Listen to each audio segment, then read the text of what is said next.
Bonjour et bienvenue dans cette minute Motive Action sur le thème de la vitalité, deuxième opus, la vitalité grâce à la dimension du mental. Vous êtes entrepreneur et votre capacité à prendre de la distance avec les événements, d'être créatif ou d'être positif n'est plus au rendez-vous. Du coup, vous avez un stress XXL, vous ratez des opportunités de business qui sont énormes, qui sont grandes ouvertes et surtout, vous passez votre temps à régler des problèmes. Alors, arrêtez de vous jeter sur le premier exutoire pour libérer de la bande passante parce qu'en réalité, vous ne faites qu'empirer votre problème. Et vous voyez de quoi je parle, n'est-ce pas? Rendez-vous compte, vous êtes un sportif de haut niveau, et oui, c'est bien le cas, mais rares sont les entrepreneurs qui musclent leur mindset comme un athlète renforce sa musculature. Et pourtant, cette faculté est devenue obligatoire. Et pour voir l'impact de cette dimension, je vous propose de mieux comprendre pour mieux agir. Repartons du triangle neurobiochimique de la performance. Nous avons vu le système neuro-organique qui représente plus de 20% de l'énergie totale d'un corps humain. Maintenant, ce qui nous intéresse aujourd'hui, c'est le système neurocognitif qui représente à peu près 70% de l'énergie d'un être humain. Cette vitalité mentale correspond à l'équilibre et l'harmonie des neurotransmetteurs et des ondes cérébrales. L'idée n'est pas faire un cours, mais c'est juste de comprendre quels sont les deux types de travaux justement pour se libérer de la bande passante. Travail de forme avec les exutoires occidentaux, le sport, les addictions, la drogue, j'en passe, et des meilleurs.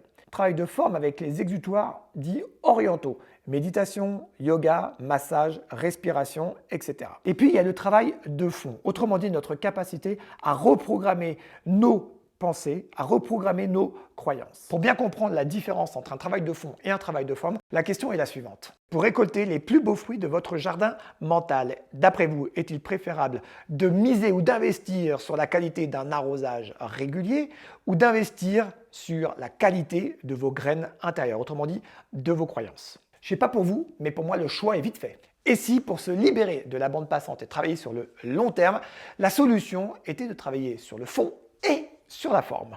Et pour réaliser cela, je vous invite à endosser le mindset d'un sportif de haut niveau et d'intégrer le top 3% des réussites entrepreneuriales. Vous hésitez encore? Alors voici une liste non exhaustive des bénéfices à travailler sous cet angle. Dans l'univers professionnel, un leadership beaucoup plus efficace, une meilleure gestion du stress et une créativité, une innovation accrue. Dans l'univers personnel, plus de confiance en soi, un équilibre vie pro, vie perso et surtout une résilience accrue. Alors, réfléchissez-y et pour libérer de la bande passante, travaillez davantage sur les graines et vos programmes, donc vos croyances qui engendrent finalement vos schémas de pensée et donc, sclérose, votre espace de liberté mentale.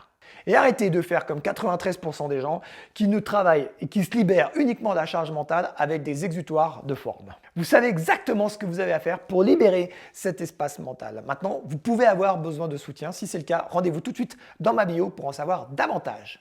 Et maintenant, je vous donne rendez-vous dans le troisième opus pour avoir une vision à 360 degrés et avoir toutes les clés pour générer votre vitalité. À très vite donc. Ciao, ciao.